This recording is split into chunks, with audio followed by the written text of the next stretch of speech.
Yeah, hey, how you doing? Yeah, I'm calling you back about that extended warranty message I got. No, I'm very interested. No, that's great. Yeah, Corvette, Z06, '01. Well, I mean, I wouldn't call it clapped out, but it's pretty modified. Hello? Well, welcome back to the channel, guys, for another exciting edition of Corvette News with your host, VetOnVettes. A couple of quick announcements before we get into the news this week. I'm finally going to do the coilovers next week on the Z06. I did go with the BC coilovers, right? Keeping the sway bars. I got some new bushings, new end links, all that jazz. I will have Bilstein shocks and Z06 leaf springs to do something with. So if you're interested, let me know, and maybe I can get them to you for a good price if you want them. And like always, I'll be doing a complete open box, install, review, my thoughts. All right, well, anywho, let's get to the news. I got 6 interesting stories from all around the world. All right, this first story, I wouldn't say it shocked me, but it's interesting. GM pretty much said that they're not going to be helping the tuning community.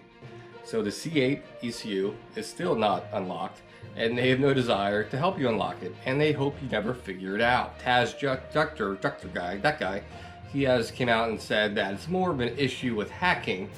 I think that's more of a political statement. They don't want people to be able to remotely access someone's Corvette. I sort of get that, but it's gonna piss off some people trying to tune the damn things. There are piggyback tunes available, but they're pricey and pretty involved. Up until now, you could even get a can tune from like Diablo Tuner, stick it in, you get some horsepower gains.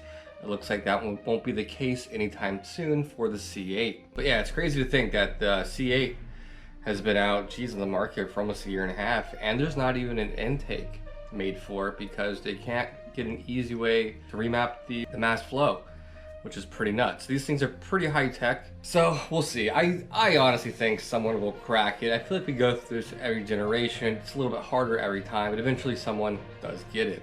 So if I hear anything else on that, I'll let you guys know, of course. All right, so these next 3 stories are kind of concerning. I think there's something in the water this week. There's been 3 Corvette crazy accidents across the country between 2 C7s and a C8. This first one I'm going to cover, that's actually a C8 Corvette that happened last night in LA County. Looks like a gentleman, a younger guy in his early 20s, was driving with 2 females. Now, a lot of the details are still coming out, but I will say there was 2 fatalities involved with the C8 wreck. He was simply going around, and I'm assuming it was the gentleman driving a 15-mile-an-hour turn, going at approximately 150 miles an hour. He went through a fence and into a pool, and there'll be a picture or 2 right here. If you watch my channel, I'm not much of a street racer. I think it's very irresponsible. I like to have fun sometimes on a very secluded street. I'll get on a little bit, but I don't street race. I think it's very stupid, and I've seen a lot of things that are just not worth it, in my opinion, for street racing. If I want to race, or I really got to race someone, I'll go to a track. But to me, yeah, street racing or just driving like an idiot on the road, not only are you endangering yourself, a lot of people around you, it's just dumb. And I can't stand it. And I'm an automotive enthusiast, and I can't stand it. A lot of street racing channels, yeah, entertainment value, but it's a matter of time for someone gets killed. It's gonna happen. All right, that's my little soapbox. But anyways, yeah, it's kind of sad news. It sucks. It's a gorgeous C8, and it sucks for the families involved. One of the individuals is still alive, but the other 2 have deceased, unfortunately. And they do include in the article that the Stingray, the C8, does have a very high crash rating, but when you're going that fast, you get airborne into a pool and you hit the side of the pool. I mean, it is what it is. All right, this next story out of Texas. It looks like a gentleman who was using a Corvette as a mule car for drugs and cash, and he was trying to get away from the local law enforcement and crashed into an abandoned building. So he had loaded weapons, about 18K in cash, and marijuana in the vehicle. The gentleman that goes by Marcos Diaz did survive the crash. He fled on foot. Short foot race, they did apprehend him, and he had another $20,000 in cash and a backpack. And he has a whole laundry list of charges. I mean, I'll commend you for using a Corvette as a getaway car. They're pretty cool cars, and they're pretty quick, so on paper it makes sense. But if you don't know what you're doing, like the previous story, you're gonna wreck, and this isn't a movie, and there you go. You're apprehended, you're in jail for probably a long time now, so congratulations. But I will note too in the article, he was not racing, and I'm assuming it was a short police chase, doesn't really say. And he wasn't under the influence, so there's that. This next story comes from the Bay Area of California when a guy in a C7 was fleeing the police doing 130 miles an hour.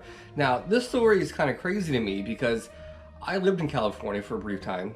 Don't get me started in California, but this guy managed to reach 130 miles an hour near San Francisco. How that's possible, I don't even know. There's traffic everywhere, but that alone, man, wow, that's pretty impressive. But it looks like he got off the highway, got into some side streets, he got sideswiped and totaled the Corvette. But yeah, for whatever reason, the C7s are awesome getaway cars that don't work that well if you don't know what you're doing. Long story short, he ran a red light, got sideswiped, he wrecked, cops apprehended him, guns drawn, all that jazz.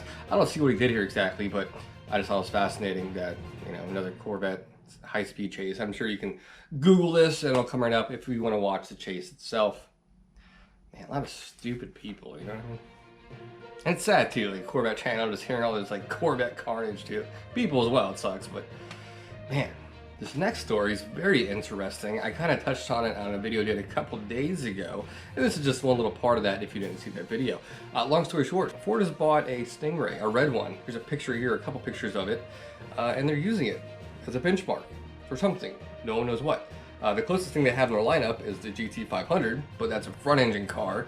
As far as why they'd want a C8 Corvette for testing and research, I don't know. Now, what's even more interesting, if you watched my video the other day, is that Ford extended the trademark and re-upped it, if you will, of the Thunderbird name. And some sources have claimed that they're working on a very interesting project. So could this be a mid-engine Thunderbird thing that they got in the works? I don't know. But it would be really cool, and I do like the Thunderbird. My first car was an '89 Super Coupe, but that's not relevant. But yeah, I'm curious to know why Ford needs one of these for farting around it. I don't know, maybe the engineers like, yeah, we need a Corvette for research, and they just want to fuck with it. I don't know. All right, this last story kind of touches on the Corvette market, if you will. This time last year, if you went on the CarMax and their inventory, you would see about 10 to 15 Corvettes for sale. As of this afternoon, writing this little blurb, they have about 160 Corvettes available. 8 of those being C8 Corvettes, and some of those C8 Corvettes are going in the mid to low 90s. Just a month ago, you couldn't even see a 1LT on CarMax for under 103. So the market, be it very slowly, is adjusting a little bit. They're getting a little more saturated with Corvettes. They have a lot of C7s. Man, they have over 120 C7 Corvettes, even some C6s available as well. I use CarMax as a good barometer for the market as a whole to see what kind of cars are available on the market and how much they're going for. I think their prices are normally set about 3 to 5% above what you'll pay anywhere else, but you get that CarMax warm fuzzy, I guess. I don't know.